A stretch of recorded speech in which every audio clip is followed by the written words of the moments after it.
Equality. We've all heard of this word time and time before.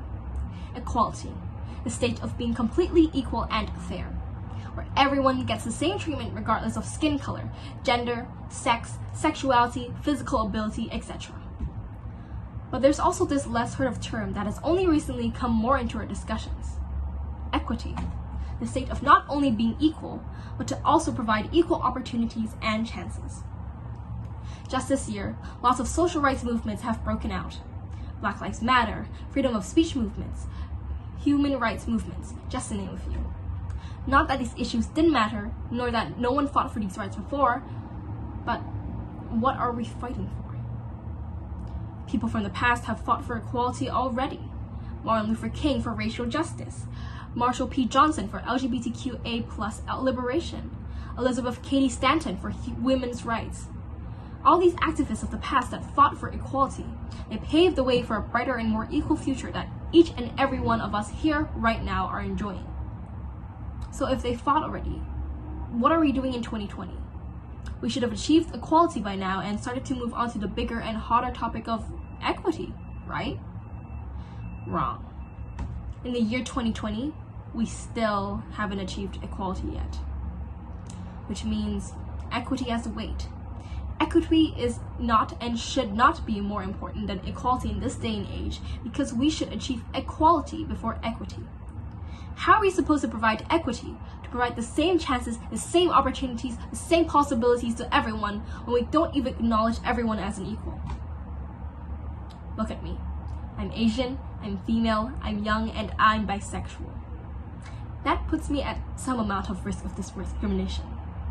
And though I don't personally experience all type of prejudices for all the respective things that I am, I cannot ignore that the comically astronomical amount of hate and discrimination the communities I'm in receive constantly as a whole all across the world.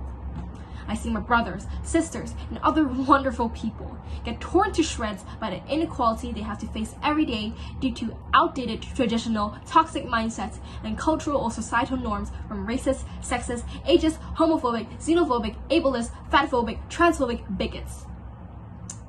But there's still more going on. Yes, in 2020, femicides in Mexico in July increased by 7.7%. The stomping of the women dancing in protest on the streets shake the ground until you feel the vibrations in your body. In 2020, ethnocides in China on the Uyghurs. Concentration camps are being built brick by brick, built to enslave and imprison innocent Uyghur children born in the wrong country at the wrong time. In 2020, police in the US shoot black people in their sleep, in their homes, kneel on black necks as if they were kneeling for the flag, as if they were doing it for the greater good of America. So, how do we change this? How can we move closer to a fairer future and strive for equity instead?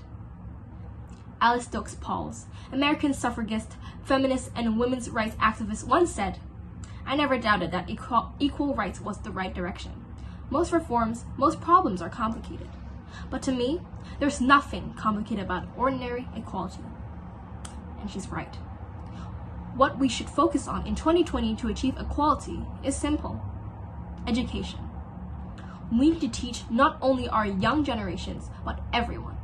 We need to teach respect for each other in school curriculums. We all need to develop critical thinking and holistic and sympathetic mindsets, improve our overall morals and philosophies, set personal rules like no tolerance policies when you see unfair treatment, educate and inform yourselves about issues going on in the world, and to stay alert, as this starts with us. You have to speak out. You have to stand your ground.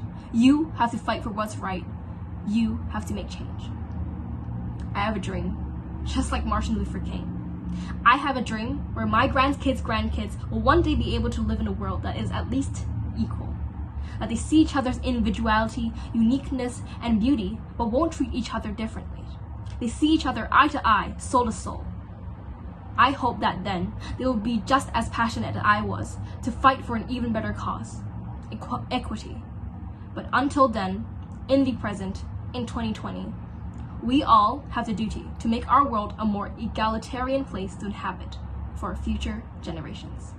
Thank you.